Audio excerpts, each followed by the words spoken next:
Hello everybody, welcome back to another video. And in this video I'm going to be telling you everything we know so far about Minecraft 1.18, the second part of the Caves and Cliffs update. As you're probably all aware of already, the Caves and Cliffs update was split into two parts, and the first part just released not too long ago, but the second part will be releasing at the end of the year 2021. So some of the features we saw in the 1.17 snapshots will actually only be added in 1.18, and this makes it so that we know a lot about 1.18 already. So in this video I'll be going through everything we know. So if you like Minecraft videos like this one, please make sure you leave a like and subscribe to the channel for more Minecraft 1.18 news and other Minecraft videos. So before we start, of course, all the features I'll go through today might still change, might still be removed or not be added. And of course, there will probably be more stuff added than we're going through in today's video. Just because we don't know much about it yet, we can't tell you everything about 1.18. But let's go through the things we do know. So first of all, the plant blocks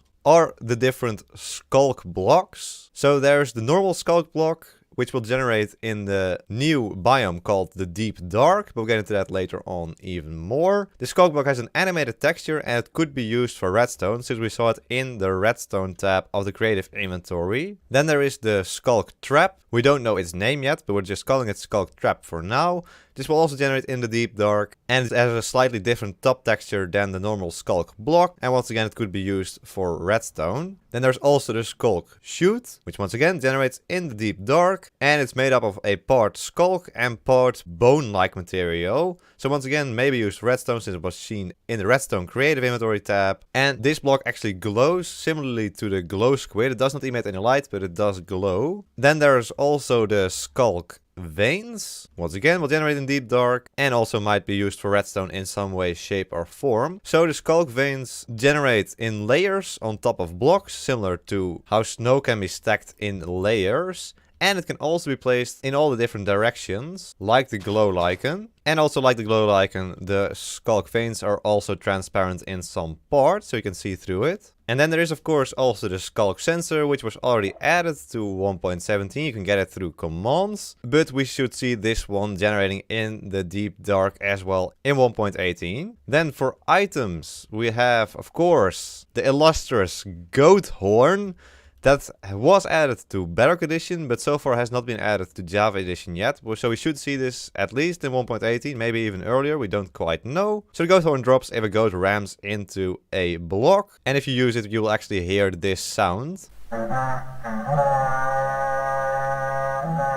And apart from the goat horn, there aren't many items that we know of that will be added. But of course there should be the warden spawn egg, since we'll now move on to the new mobs, and especially just one new mob. Because of course we've already seen during Minecraft Live that there will be the warden mob. This mob will spawn in the deep dark biome, and it's a blind mob, so it can hear very well, and when it senses movement it will move towards the source of the movement. So similar to a sculk sensor, it can actually detect any vibrations players and mobs make, and so it will start to attack any players or mobs that it hears moving around it, except for of course other wardens. And if any projectile lands near the warden will go after it, since it causes a vibration. So this can be used to distract the warden. And if you're sneaking, you don't make any sounds, and therefore the warden won't notice you. But if you use a potion of invisibility, the warden will still be able to notice you, because of course it's blind, and so it only hears you, it doesn't see you. And so if the warden is aggravated on you, it will just keep following you. So if the warden is exposed to sunlight, it will burn like any other undead mobs, and it actually does 15 hearts of damage with one hit.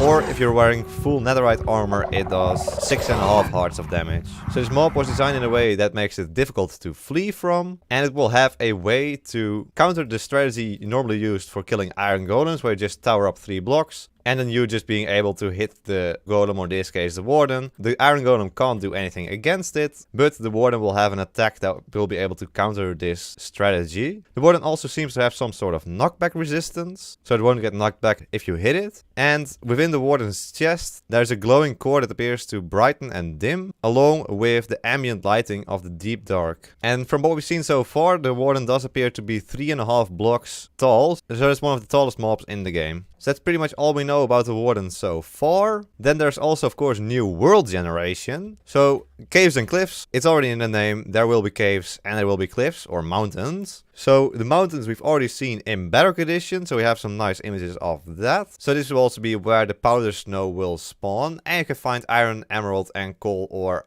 up in the mountains. So these mountains will generate up to Y256, and there are different sub-biomes as well. So if the mountains will be the same as already seen in Bedrock Edition, there will be 5 sub-biomes. First one called the mountain meadow, where you can find sweet berry bushes, cornflowers and dandelions with no trees. The mountain grove, which is a forest of spruce trees on the lower slopes of the mountains with some rabbits and lots of snow, powder snow and normal snow. Then there are the snowy slopes, which generate a little bit higher. So here you will see no trees, but just a whole lot of snow and a little bit of ice. Then there's also the lofty peaks, and this one is covered in snow and ice. And then there's also the final sub-biome, which is a snow-capped peaks, which is covered in even more snow, ice and also packed ice. And then as for the caves, of course we've already seen pretty much all of this in the previous snapshots for 1.17 and also in the data packs. So in 1.18 the caves will be completely different. So first of all, they will generate all the way down to Y-59, and below that there is also the bedrock still until -64. And so there is the first layer with stone until Y0, and then below Y0 there will be just a whole lot of deep slate instead of this normal stone. And within these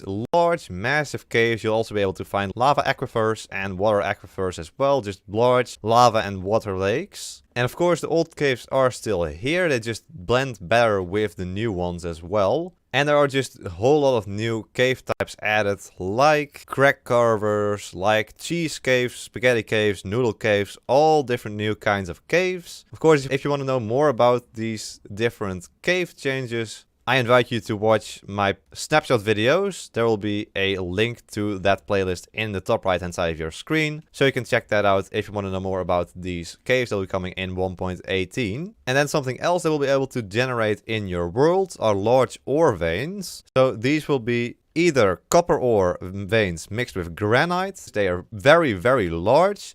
But it can also be iron ore veins mixed with tuff, and these generate below Y0. The ones with copper generate above Y0. Then as for biomes, we've already seen the different mountain biomes, but will also be at least 3 new cave biomes, 2 of which we've already seen. And you can actually already get in 1.17, but only if you choose to create the world with a single biome. So there will be the dripstone cave biomes, which generate with lots of pointed dripstone and dripstone blocks, and with these very, very large stalagmites and stalactites, sometimes even merging into one. So we don't really know much about this biome yet, just because, well, we've only seen these 2 blocks added, and that is pretty much it. Of course, we can explore these biomes here in a single biome world, but for now there is not much to it just yet, so you might see more things added with these biomes. Apart from the dripstone caves, there's of course also the lush caves. So these lush caves have already been developed a lot more, because there are lots of different blocks here, and there's also a lot more generation. So there are the dripleaf plants, both small and large, that will generate here. There is the cave vines with all the glowberries in it,